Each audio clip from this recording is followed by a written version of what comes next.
Hi, and welcome to Sunset Virtual Solutions.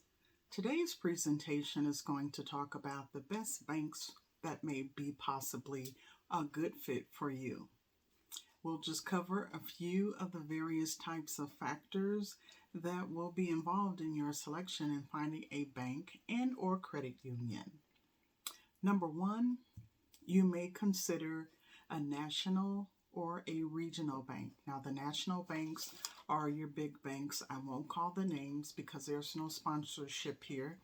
But most of the national banks are going to be the banks that are in major states, multiple states. Regional banks are going to be in certain areas, maybe just in specific states, not all states. And so the other factor might be a local bank or a local credit union. Now, a bank that is local is someplace that you may be able to go into, of course, but it will also be a place that doesn't have multiple branches, maybe a limited ATM network or something of that nature. The difference between a bank and a credit union, simply put, is a bank is going to be regulated by a board. A credit union is actually a part of something. When you join that credit union, you are actually becoming a member. You become a decision maker, which is a major difference. So you have say in the annual meetings. You can participate in those meetings. You can vote on various proposals, and you can also suggest future implementations that you may like to see at that credit union. A bank is regulated by the FDIC, which is the Federal Deposit Insurance Corporation. However, a credit union is regulated by the NCUA, which is the National Credit Union Association. And so those are the two major differences. Now, there's another option that you may not have considered, and that is an online bank. That online bank will most likely have limited or no fees. That online bank will also usually have a higher savings rate, may even offer an interest rate with a slight savings on your checking account, perhaps. That online bank is specifically more so catered to individuals that are comfortable handling all of their affairs online, meaning you may have direct deposit, you may be comfortable moving transactions through online banking that you set up. Usually there's, like I said, very few costs involved with an online bank. So that's something you can check out as well. You can go online and just search for online banks or top online banks or fee-free, low-fee online banks. Those will usually offer checking account types, savings account, maybe auto loan, mortgages, consumer loans, money market accounts, CDs, certificate of deposit is what CD stands for. And so those are just a few options that might be available to you and of interest.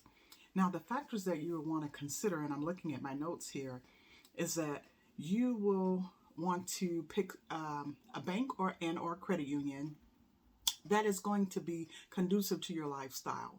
So if you're a person that's on the move quite a bit, it may be best for you to choose a larger bank and or credit union network. And so feel free to, just like I said, go online and check, because there are quite a few mergers and acquisitions. Banks often acquire each other and they merge, and so their names change. Credit unions also do the same. And so because of that, this is a fast-moving society and those names may change, so I will refrain from mentioning any particular banks and or credit unions. Another factor that you'll want to consider is customer service. Are you looking to access someone only within banking hours? Can you handle everything within that time frame? Or do you need access to customer service, say, beyond 9 to 5? If you do, then you will definitely want to consider that as an aspect of your search process when you're making a decision to explore other banks and or credit unions. And so Also, the interest rates, as I mentioned, may be slightly higher at an online bank, but it may also be higher at a credit union.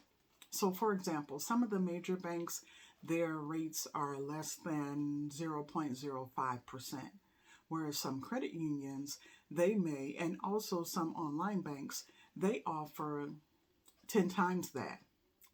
So it just depends. You will have to do your research, and of course there's no issue with doing something like that. So just keep all those things in mind when you are searching for a bank and or credit union. Now, the reason why I say bank and or credit union is because there's no limit to the number of banks and or credit union accounts that you may have. So if you just have one bank account, you're just with one banking institution, you are not limited. You have the liberty to explore other options.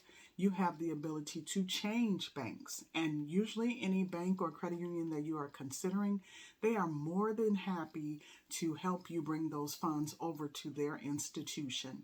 So just call, reach out, and see. Maybe you'll even be able to chat and get the answers that you need. But just keep in mind, you can open as many checking accounts and savings accounts at a bank or a credit union. As long as you can comply with any types of minimum balance requirements, and if you can actually avoid those monthly fees, that might be a great fit for you. So just keep that in mind as you search around for your next bank and or credit union. And remember, the sun is setting. How far are you getting? Until next time, take care.